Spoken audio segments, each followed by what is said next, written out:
안녕하세요. 올해 36, 결혼 10년차 주부이자 학원 원장입니다.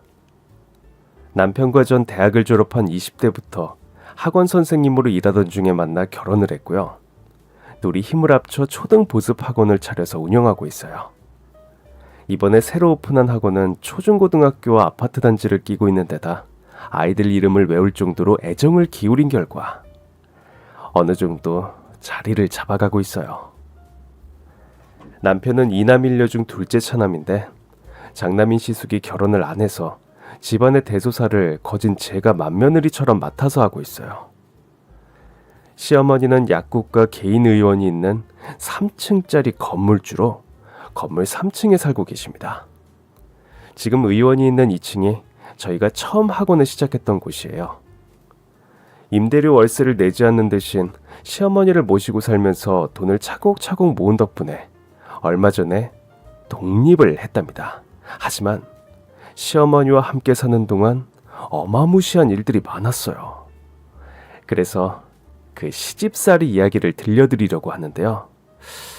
어떻게 보면 제 시집살이라기보다 제 시숙의 망할 놈의 수뇌부라고 해도 되겠네요.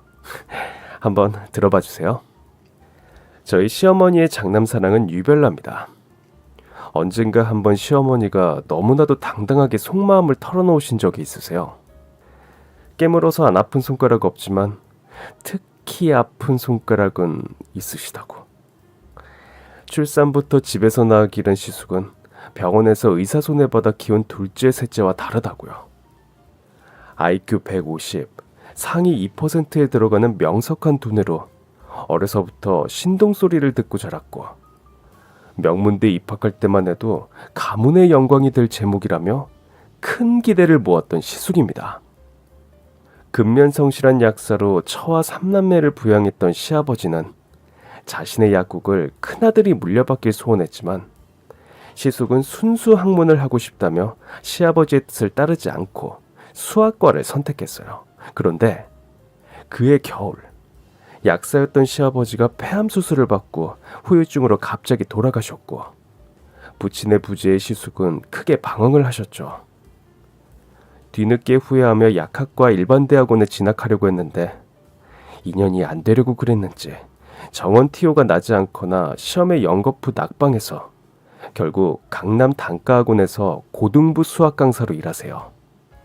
1등 스타 강사로 불리는 1타 정도는 아니고 2타, 3타는 되는 것 같아요. 연봉이 꽤 되지만 늘 피곤해 쩔어 계세요. 저희 남편과 신우 또한 약대에 줄줄이 낙방하고 시아버지의 약국은 아쉽게도 다른 약사가 들어와서 운영하고 있답니다. 옛날 같으면 약사를 고용하면 되는데 약사법이 바뀌어 아쉽다고 시어머니가 푸념하시고는 해요. 그래도 시어머니에게 시숙은 신과 동격이자 종교에 가까울 정도로 믿고 의지하는 존재예요.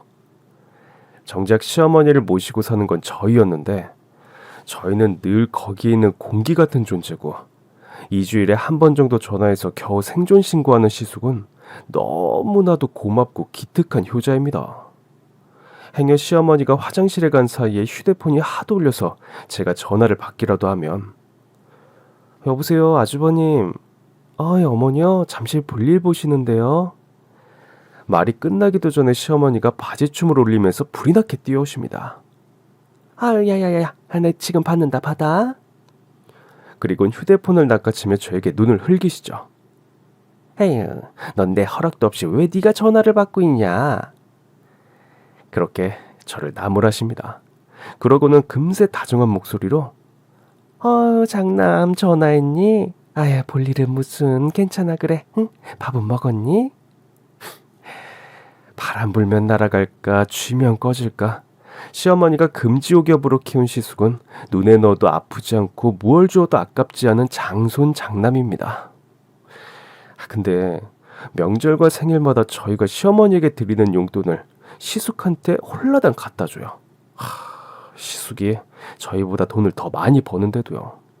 아무튼 언젠가 김장을 한다고 3남매가 시댁에 모두 모인 적이 있었는데 남편과 매부는 산더미 같은 절인 배추와 물을 운반하고 저와 신우가 양념을 버무린다고 땀을 뻘뻘 흘리는데 시숙은 안마의자에 앉아서 아재 개그를 날렸죠. 포기란 배추 썰 때만 하는 말이다. 다 포기하지 마. 왜 그렇게 땀을 흘려?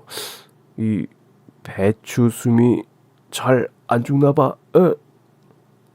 아무도 웃지 않으니까 머쓱해진 시숙이 슬그머니 일어나 거들려고 하니까 시어머니가 정색을 하며 아유, 우리 장소는 이런 거 하는 거 아니다 라고 하세요.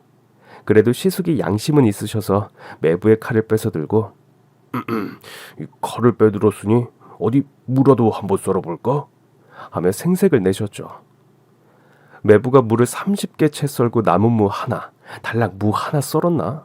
뭐 아무튼 그랬는데 시어머니는 그걸 보시곤 아유 잘한다 잘해. 어쩜 채 썰기도 잘한다니. 아유 나중에 장가가면 사랑받겠지 하십니다. 글쎄요 그게 언제쯤 일어나요? 하고 말았습니다. 시어머니에게 너무나 근사한 큰아들의 유일한 결점은 평생 여자친구가 없었다는 겁니다. 딱히 독신주의나 비혼주의는 아닌데요.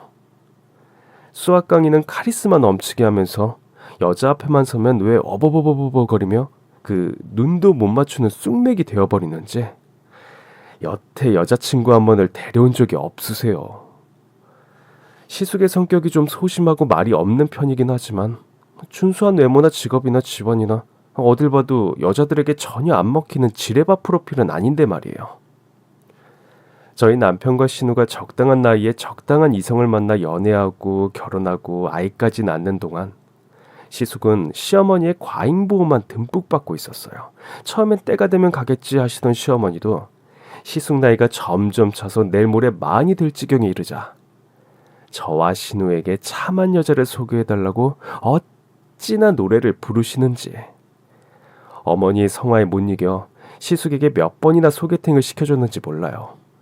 교사, 간호사, 공무원, 며느리 신부감 1위 직업군을 비롯해 세무사, 회계사, 변호사 같은 전문직에 어린이집 선생님이나 대학원생들까지 주변 지인들을 만나는 족족 부탁해서 지인의 지인, 지인의 지인의 지인까지 소개를 했건만 소개팅이 애프터까지 이어진 적이 없었어요.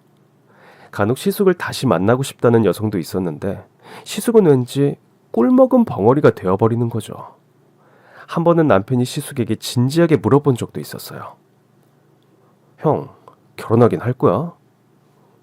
해야지. 재작년까지는 생각이 없었는데 작년부터 불안해. 좀 있으면 40이잖아. 그럼 어떻게든 사람을 만나야지. 아무리 괜찮은 사람도 첫눈에 반하기 힘들어. 적어도 3번은 만나봐. 에이, 가벼운 만남은 시간 낭비하는 느낌이라 싫어.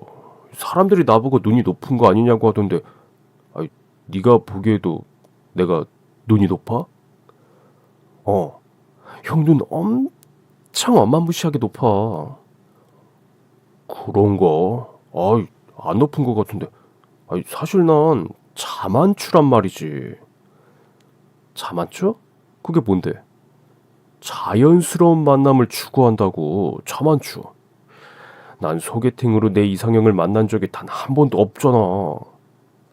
아직도 꿈의 이상형을 찾는 로맨티스트 시숙에게 더 이상 소개팅은 무용지물이다 하고 가족이 전원 포기하고 있던 순간 거짓말처럼 시숙이 연애를 시작했습니다. 매일 검은색, 회색, 일색이던 상가복 패션이 언제부턴가 빨강, 파랑, 노랑 신호등 패션으로 바뀌었더라고요.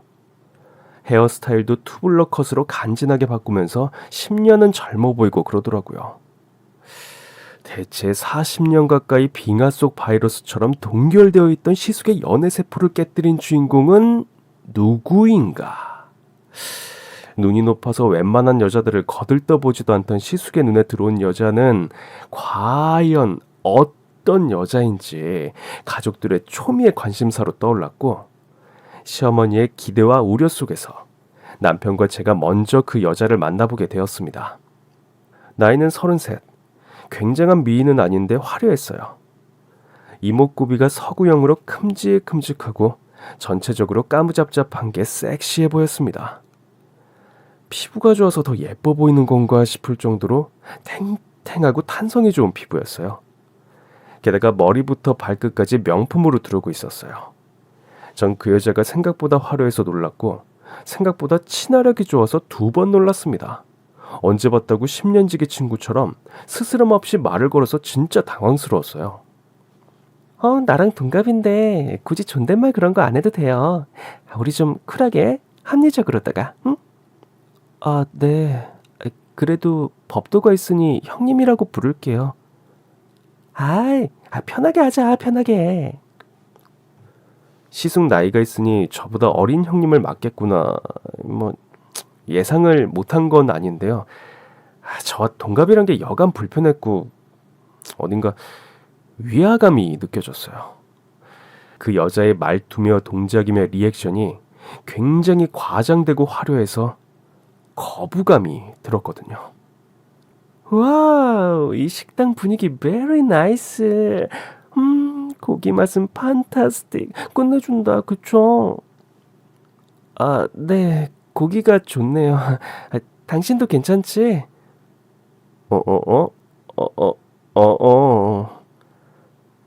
남편이 뭐가 어색한지 연신 식은땀을 흘렸습니다. 이 녀석, 너 눈치챘구나. 뭘? 남편이 진심 몰라서 물었는데 시숙이 마치 굉장한 비밀이라도 되는 듯 나지막하게 속삭였습니다. 이 사람 본 적 있어서 그런 거 아니야? 시숙의 말에 제가 당황해서 남편에게 물었습니다. 어머, 2사람 아는 사이예요? 아닌데. 나 초면인데? 시숙 무슨 말씀이세요? 남편이 본 적 있다뇨. 그런 게 아니고 이 사람이 방송인이라서 왜 다주 홈쇼핑에서 본 적 없어? 거기 쇼호스트로 일하거든. 재수 씨는 본 적 있으시죠? 정말 제가 쇼핑 호스트 하기 전에 지역 리포터로 일했는데 그걸 어떻게 기억하고 알아주시는 분들이 많더라고요. 네. 유명인이시구나. 평소 케이블 방송을 잘 보지 않는 데다 홈쇼핑도 잘 이용하지 않아서 그 여자의 얼굴은 초면이고 전혀 알턱이 없는데요. 시숙은 무슨 연예인이나 되는 듯 그 여자를 치켜 세워주더라고요. 집신도 제 짝이 있고 제 눈에 안경이라고 하더니 이렇게 이어지려고 시숙이 37년을 모태솔로로 사셨나 싶고 당연히 축하를 해드려야 하는 건데 뭔가 찜찜한 느낌적인 느낌. 굳이 묻지도 않은 쇼핑 호스트의 일상을 장시간 읊어주어서 그런가 보다 했는데 갑자기 걸려온 전화 한 통에 기함을 하고 말았습니다. 딸. 왜? 학원 가기 싫다고? 일단 엄마 바쁘니까 알았어. 알았어. 나중에 다시 전화해.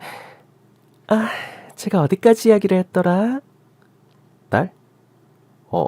엄마? 그렇습니다. 그 여잔 딸이 2이나 있는 이혼녀였어요. 그것도 얼마 전에 헤어졌다고 하네요. 저와 남편은 서로 시선을 교환하며 이 사태를 어떻게 해야 할까 머릿속으로 각종 상황별 시츄에이션을 시뮬레이션 해보았습니다. 가장 큰 문제는 시어머니에게 이 사실을 어떻게 알리느냐였죠. 그 여자와 헤어지자마자 남편이 시숙에게 물었습니다. 형, 진짜 결혼할 생각으로 만나는 거야?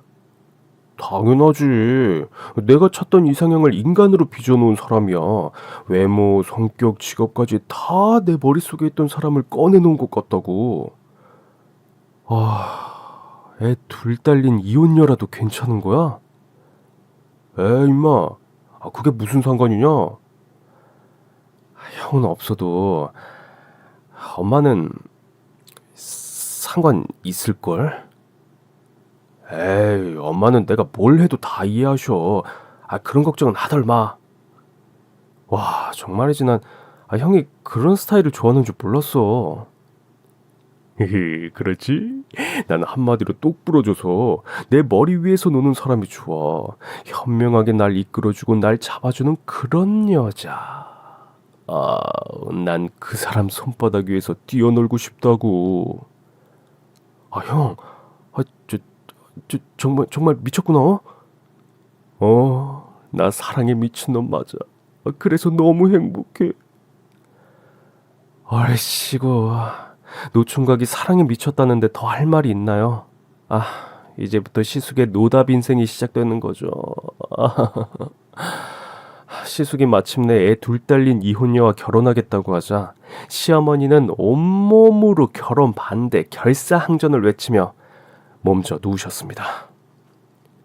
아휴, 차라리 날 죽여라. 내 눈에 흙이 들어가도 안 된다. 어머, 한 번 갔다 온 게 무슨 흠이 된다고 그러셔. 사람만 좋으면 되지. 그리고 내가 좋아해. 나한테 딱 맞는 사람이라고. 아이, 미친놈. 어디 여자가 없어서 애 둘 딸린 이혼녀. 안 돼. 안 되고 말고. 엄마가 어떻게 나한테 이래. 엄마, 내가 행복해지는 게 싫어? 네 행복하라고 이러는 거야. 이 사실을 알면 네 아버지가 무덤에서 펄쩍 뛰쳐나올 일이야. 나 그 사람 아니면 안 돼요.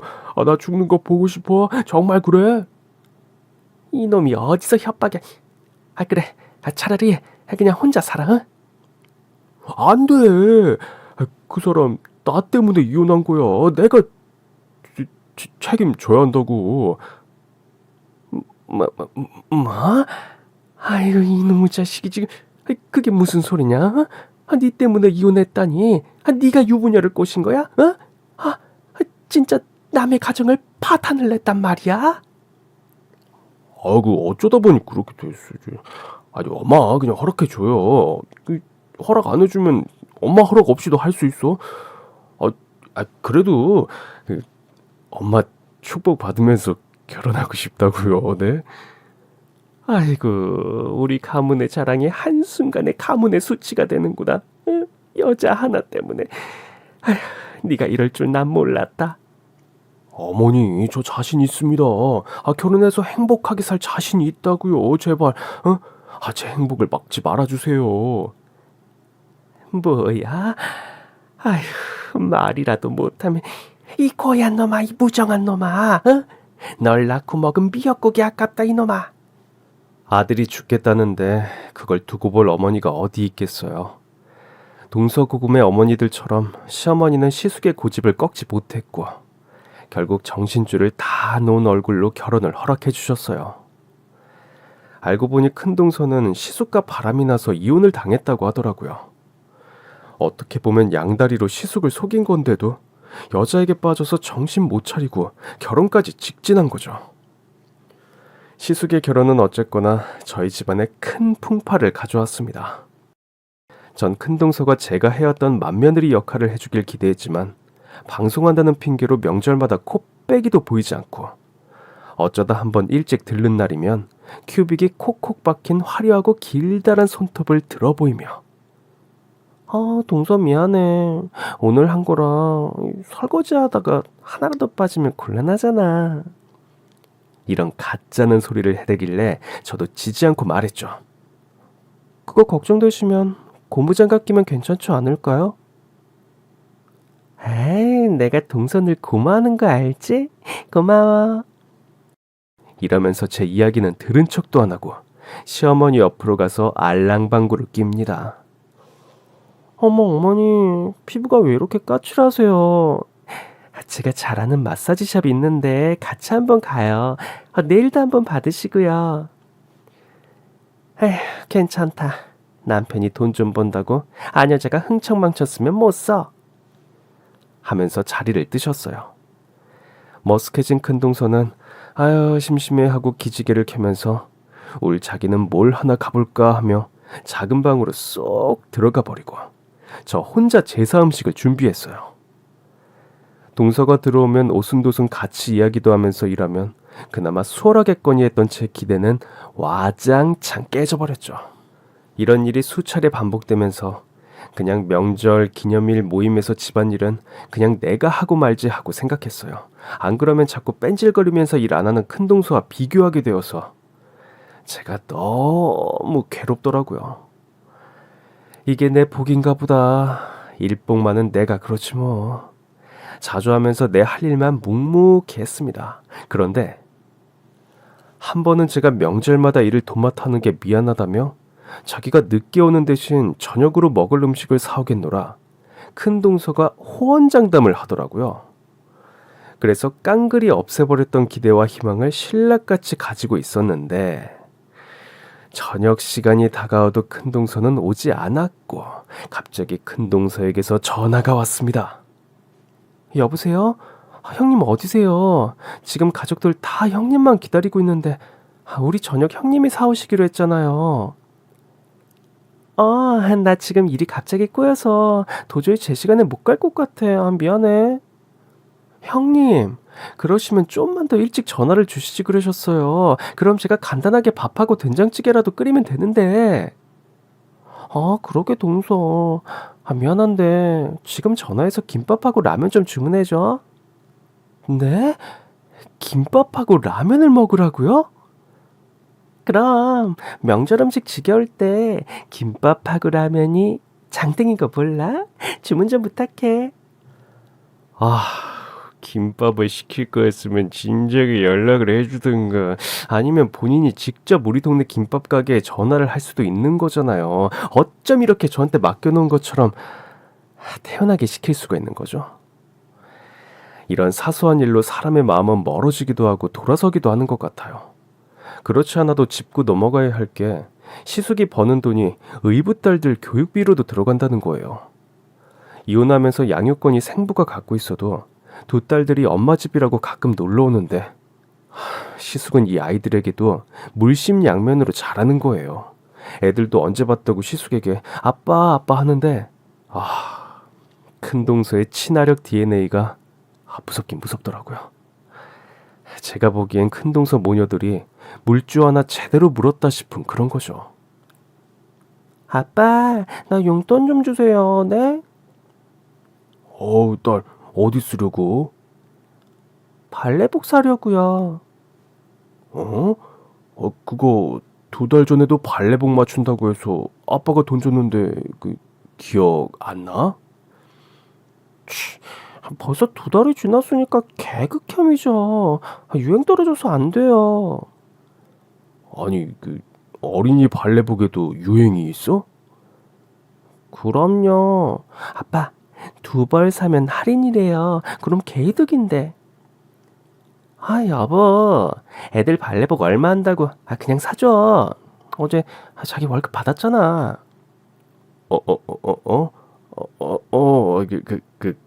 그럴까? 아빠, 나도. 나는 공주미역놀이랑 티타임 세트요. 사주세요. 네. 정말 모전여전이란 말이 딱 어울리죠. 큰동서의 행동 중에 제일 못마땅한 건 술버릇이었습니다. 술만 마셨다 하면 끼를 부리는데 아무리 좋게 보려고 해도 거슬리더라고요. 언젠가 시어머니 생신이었나? 집에서 마시던 술자리가 무르익어서 삼남매 부부가 다 함께 노래방에 갔거든요. 큰동서가 흥에 취해서 소파에서 방방 뛰더니 급기야 탁자 위로 올라가서 헤드뱅잉을 하더라고요. 예, 소리 벗고 바지 질러. 너무 신난다. 유후. 이 정도는 애교라고 해두죠. 그런데 제가 조용한 곡으로 노래를 부르는데 저 멀리 제 남편에게 머리를 기대는 거예요. 제가 노래 부르다 말고 거기 삐뽀 위험합니다. 떨어져 하고 주의를 주자 그제야 기댔던 머리를 바로 세우더라고요. 그러곤 실실 웃으면서 매부 옆으로 옮겨 앉더니 어머 오빠 몸 좋다 하며 매부 허벅지와 팔을 주물주물 하는데 이거 선 넘네 싶은 거 진짜 아슬아슬한 거 있죠. 막내 신우가 눈치채기 전에 시숙이 그 광경을 발견하고 큰동서를 제지했습니다. 아유, 이 사람, 아유, 이 술이 약해서 안 되겠네. 어? 자기, 어디 있었어? 지금까지 쭉 그쪽 옆에서 당신 입에 안주 넣어주고 계셨거든요. 시숙은 갑자기 술 취한 척하는 큰동서를 부축해서 나가셨어요. 아무리 끼가 많다고 해도 이런 손버릇은 심하지 않나요? 아무튼 시숙의 전폭적인 지지와 사랑을 받아서 그런지 큰동서는 직장에서 승승장구하기 시작했어요.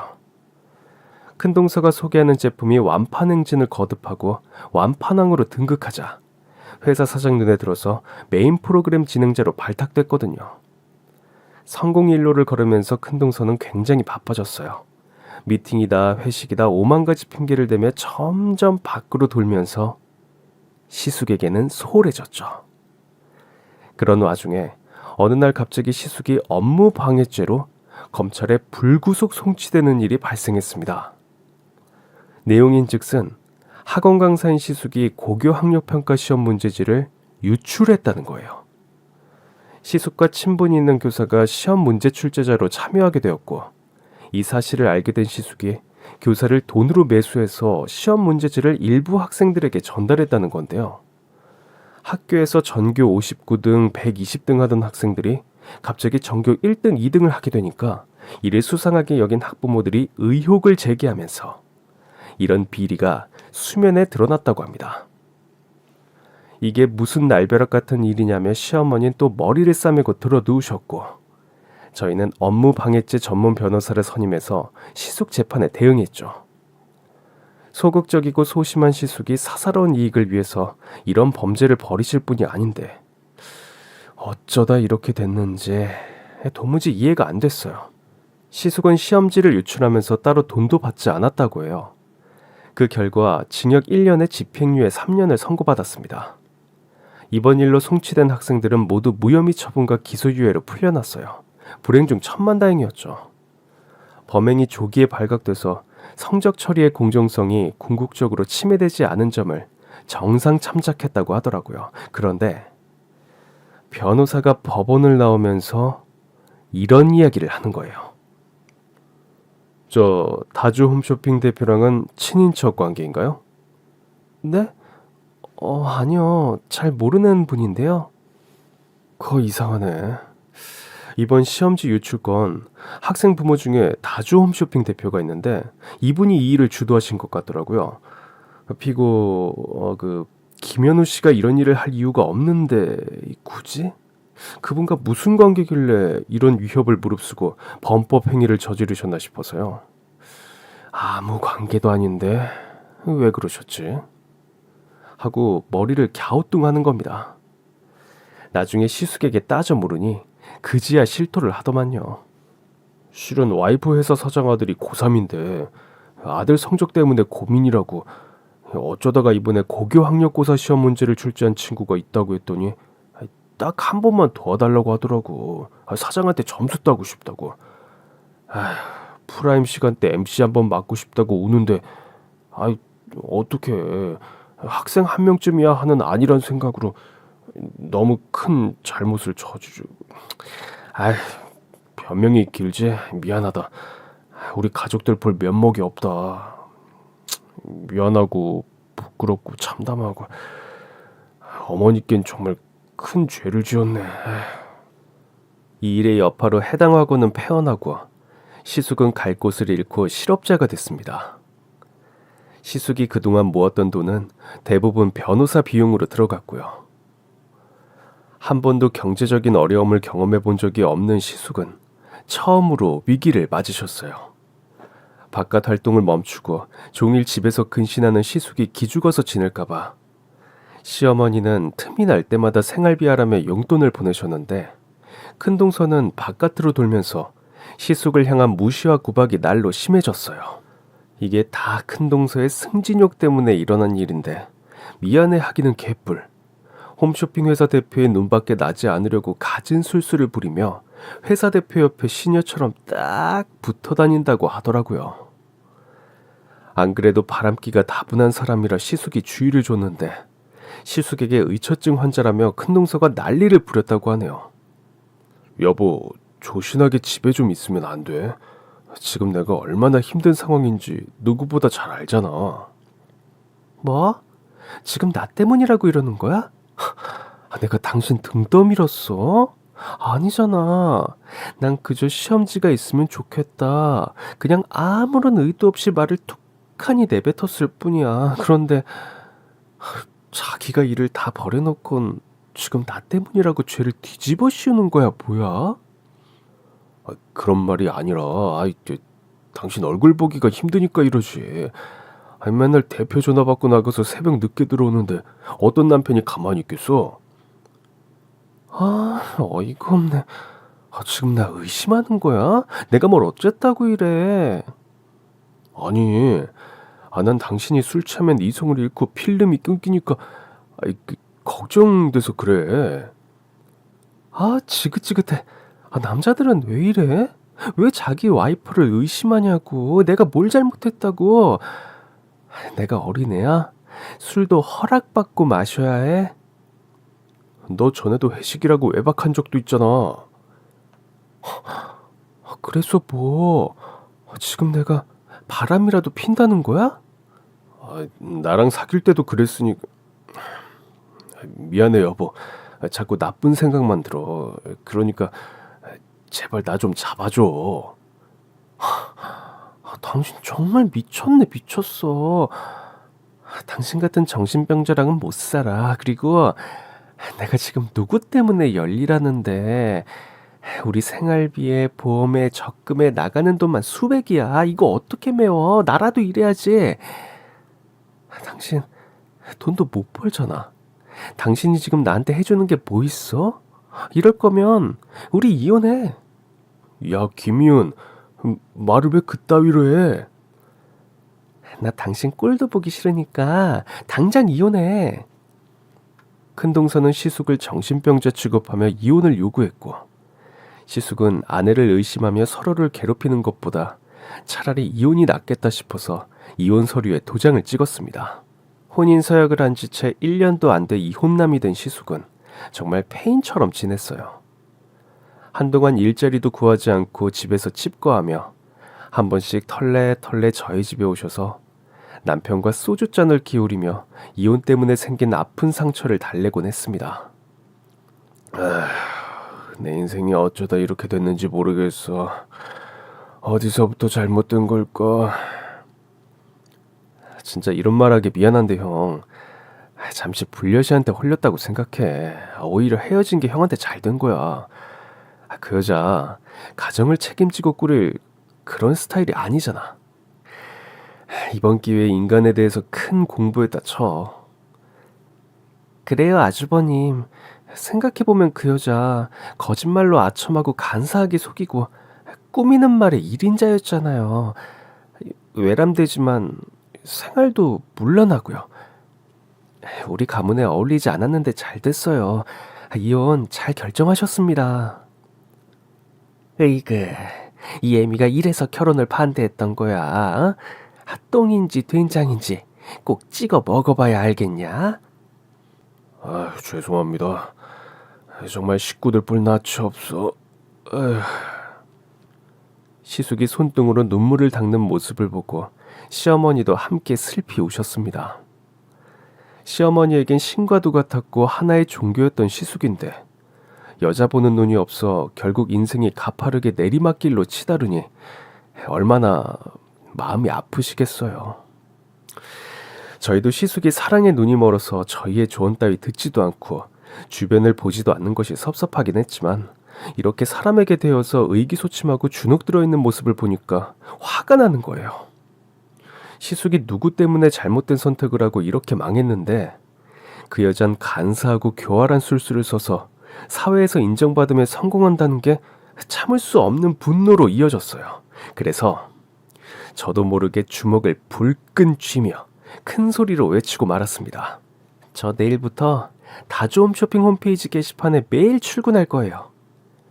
에? 그게 무슨 말이냐? 출근을 한다니. 그 여자의 물란한 사생활과 비리를 작성한 게시글로 매일 테러를 하겠다 이거예요. 테러? 그런 게 가능하냐? 여보, 무섭게 왜 그래? 아, 좀 참아주라. 아니, 못 참아. 안 참겠어. 이건 명명백백 우리 집안의 명예회복을 위해 꼭 필요한 일이야. 그래, 결심했어. 홈쇼핑 게시판 폭파, 테러다. 뭐가 뭔지 모르겠다만 그년을 폭파한다면 난 대찬성이다. 역시 넌 우리 집안의 대들보야. 우리 며느리가 최고여. 이렇게 해서 전 학원문을 열기 전인 오전 시간을 이용해 매일같이 다주 홈쇼핑 홈페이지로 접속했습니다. 홈쇼핑도 방송국이니까 시청자 게시판이 있을 거라고 생각했는데 없더라고요.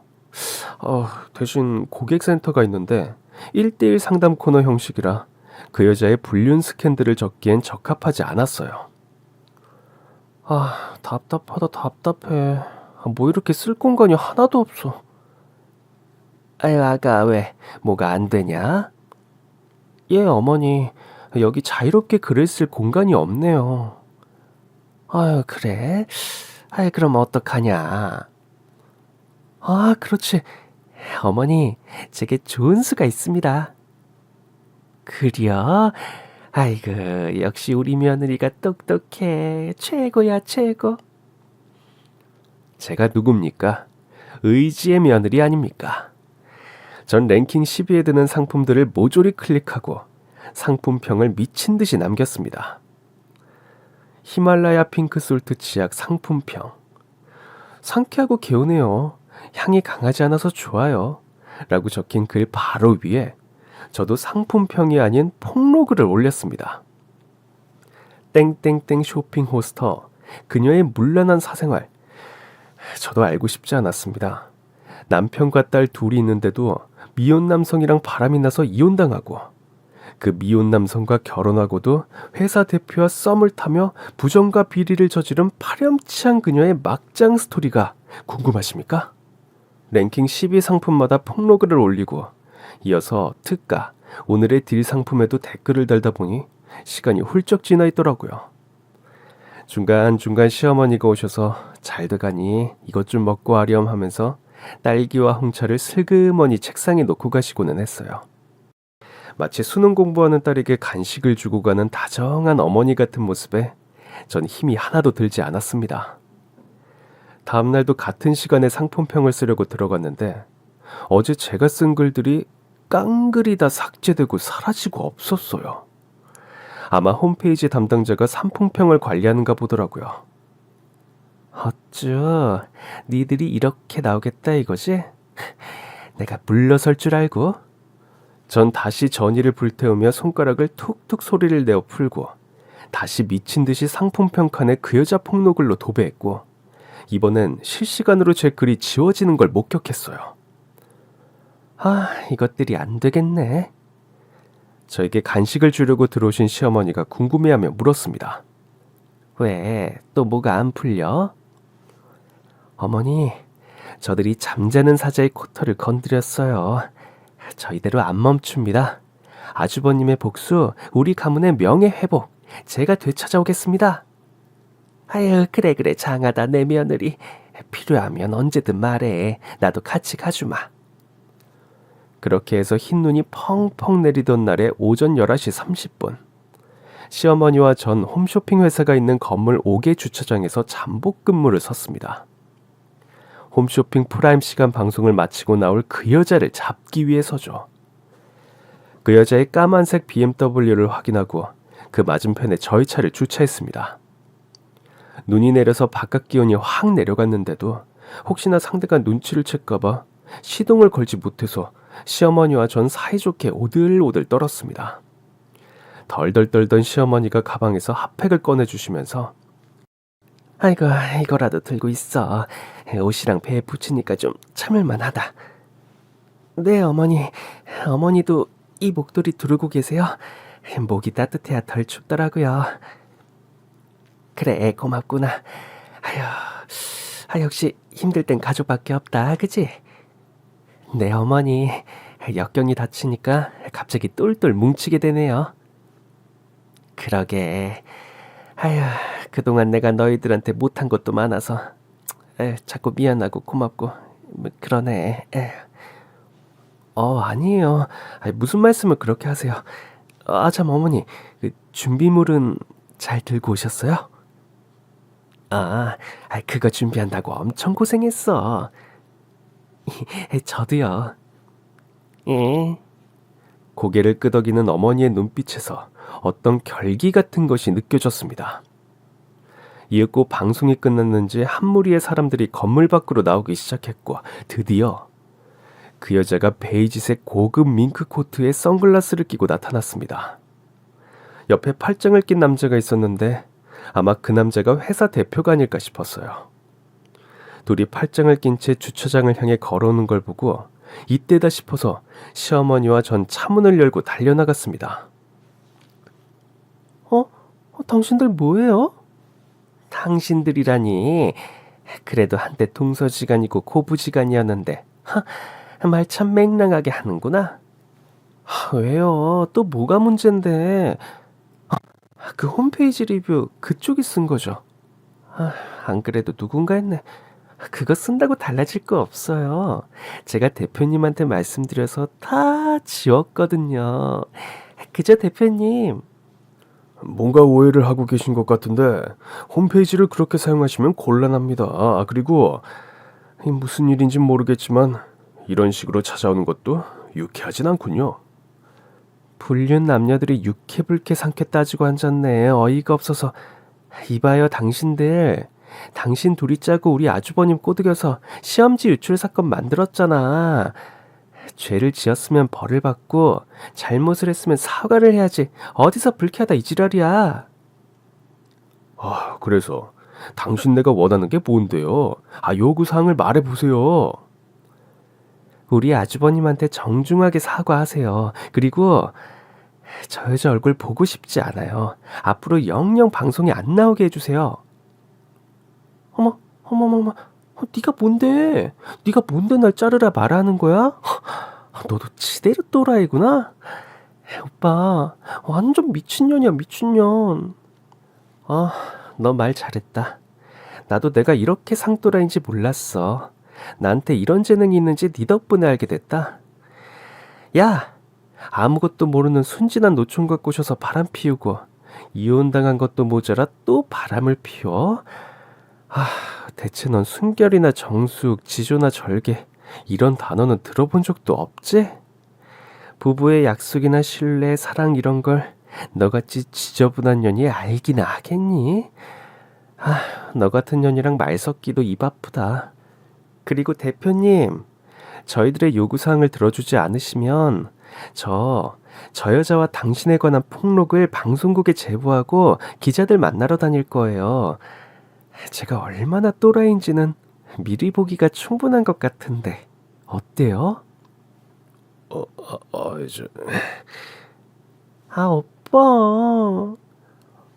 저 오빠라뇨. 갑자기 저한테 왜 이러세요? 예, 알겠습니다. 두 분의 요구사항 접수하고 긍정적으로 생각해 보겠습니다. 그럼 전 이만. 하면서 대표가 그 여자를 두고 서둘러 자리를 떴습니다. 일이 순식간에 이렇게 되자 그 여자가 분을 참지 못하고 화를 버럭 내며 저희를 향해 달려들었어요. 샤넬 핸드백으로 제 머리를 때리려고 하는 순간 전 외쳤죠. 어머니, 지금이요, 지금. 시어머니가 가방에서 준비해온 비장의 무기를 꺼내 들고 그 여자를 향해 냅다 던졌어요. 물풍선이 총 5개였는데요. 하나는 선글라스에 맞아서 터지고, 하나는 그 여자의 머리에서 터지고, 하나는 풍선을 막으려고 내민 손톱, 길다란 손톱에서 터졌어요. 풍선 안에는 물이 아니라 시커먼 먹물이 들어있어서 풍선이 터질 때마다 그녀의 얼굴이, 그녀의 비싼 모피가, 그녀의 큐빅 박힌 손톱이 시꺼멓게 변했어요. 2개는 빗나갔는데 그걸 제가 잽싸게 주워들고 그녀의 얼굴을 향해 가격했어요. 2 손을 들고 다가오던 그 여자 손과 얼굴에 정확하게 명중한 풍선이 터지면서 그 여자는 외마디 비명을 지르며 주저앉아 엉엉 울었습니다. 왜냐면 이 냄새가 너무 지독했거든요. 어머니, 뭔데 이렇게 냄새가 지독해요? 개오줌. 저 정도 양을 받으려고 온 동네 오줌 동냥을 다녔더란다. 아, 어머니 최고 하고 전 시어머니를 향해 엄지손가락을 치켜들었습니다. 개오줌으로 풍선을 만들려고 온 동네 개들을 찾아다녔을 시어머니의 노고를 생각하니 눈물이 앞을 가렸습니다. 생각해보세요. 버둥대는 개를 잡고 쉬 하면 그걸 받아... 그래 이제 그만 우리 더 이상 생각하지 말기로 해요. 여러분, 개오줌이 냄새가 얼마나 지독한지 아세요? 오죽하면 뻔뻔하고 파렴치한 여자가 주저앉아 울겠어요. 저도 개오줌은 정말 다시 맞고 싶지 않아요. 울고 있는 그 여자를 내버려 두고 시어머니와 전 승리의 하이파이브를 한 뒤 의기양양하게 집으로 돌아왔습니다. 지금도 그날 일을 떠올리면 너무 통쾌하고 신이 나요. 장난바라기인 시어머니를 원망하고 미워한 적도 많았는데 이번 일로 엄청 사이좋은 고부지간이 된 것 같아요. 세상 일은 참 알다가도 모르겠고 모르다가도 갑자기 깨치는 그런 걸까요? 아무튼 시어머니와 저의 노력은 결실을 맺었어요. 그 여잔 다주 홈쇼핑에서 퇴출됐고요. 홈쇼핑 대표는 저희 시숙에게 진심으로 사죄하고 심심한 사과의 의미로 변호사 선임 비용을 되돌려 주었습니다.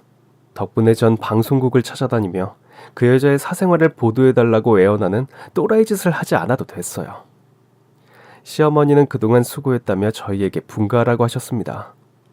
전 굳이 분가할 이유가 없다고 말씀드렸는데 좀 더 넓은 세상으로 가서 더 큰 꿈을 꾸어보라고 하셨어요. 그러시면서 지원금까지 두둑하게 주시는 거예요. 남편과 전 초등학교 보습학원을 운영하던 노하우와 경험을 바탕으로 수능 내신 전문학원까지 해보자 욕심을 내기로 했죠. 그리하여 저희는 강남 3층짜리 빌딩에 초중고등학생을 위한 공부연구소를 오픈했습니다. 잠시 쉴 수도 없는 학원 운영이지만 든든한 조력자들이 있어서 두려울 게 없네요. 내노라 하는 1타 강사들도 모셨고요. 그중엔 저희 시숙도 계십니다. 시숙은 지금 시어머니 댁에 들어가 살고 계신데요. 예전처럼 집안일에 손 하나 까딱 안 하는 그런 신 같은 장손이 아니라 시어머니 옆에서 요리도 배우고 청소도 하는 1등 신랑감으로 거듭나셨어요. 비온 뒤에 땅이 굳는 법이라고 하죠. 한때 화려한 여성의 외모에 현혹되어 판단력을 잃었던 과오를 크게 뉘우치고 소개로 만난 참하고 수더분한 여성과 진지하게 교제하고 계시답니다. 새봄이 오면 어쩌면 좋은 소식이 들릴 것도 같아요. 그 문제의 큰 동서 바람길을 주체하지 못했던 그 여잔 결국 아이들 아빠한테 돌아갔다는 소식입니다. 그런데 방송국에서 퇴출당한 뒤로 집에서 칩거한다고 합니다. 그 여자의 뻔뻔함으로 볼 때 절대 고립 은둔 칩거 생활이 어울리는 사람이 아니잖아요. 그래서 수소문을 해보았더니 아이고 온몸에 털이 무성하게 나가지고 은둔 생활을 할 수밖에 없다고 합니다. 털이 좀난 게 아니라 눈썹과 눈썹 사이에 털이 수북하게 나서 일자 눈썹을 만들고 수염도 덥수룩하게 나서 면도를 해도 시커멓게 수염뿌리가 남아있다고 하는데요. 갑자기 왜 이런 병에 걸렸나 했더니 그 여자의 남편이 몰래 미녹시딜이라는 탈모 연고를 바르게 했답니다. 왜 그런 거 있잖아요. 탈모 연고를 발랐더니 머리카락은 안 나고 손가락에 털이 났어요 하는 우스개처럼 무슨 바르는 콜라겐이라고 그렇게 속이고 탈모 연고를 바르게 했던 거죠. 그 이유가 너무 섬뜩하고 소름 끼치는데요. 워낙 바람기가 많으니까 아예 집에서 못 나가게 하려고 그런 일을 벌였다고 하네요. 미저리 남편이 따로 없습니다. 어떻게 보면 이것도 자업자득이겠죠. 약의 부작용으로 온몸에 털복숭이가 된 그 여자는 외출 불가. 면도를 해도 한듯 만듯 금세 시커멓게 올라오는 생명력이 강한 억센 털 때문에 어쩔 수 없이 두 딸들과 지지고 볶으면서 살아간다고 합니다. 애들 입장에서 보면 좋은 선택지인가 싶기도 하고 그런 엄마한테 무얼 배울까 걱정이 되기도 하고 하긴 제가 왜 남의 걱정을 하고 있을까요? 오늘 이 사연을 보내는 것을 마지막으로 그 여자와의 안 좋았던 추억도 안녕, 영원히 빠이빠이 하고 싶습니다. 여러분, 제 시집살이 이야기이자 제 시숙의 망한 러브스토리를 끝까지 들어주셔서 감사합니다. 부디 좋은 일만 가득하시길 바랍니다.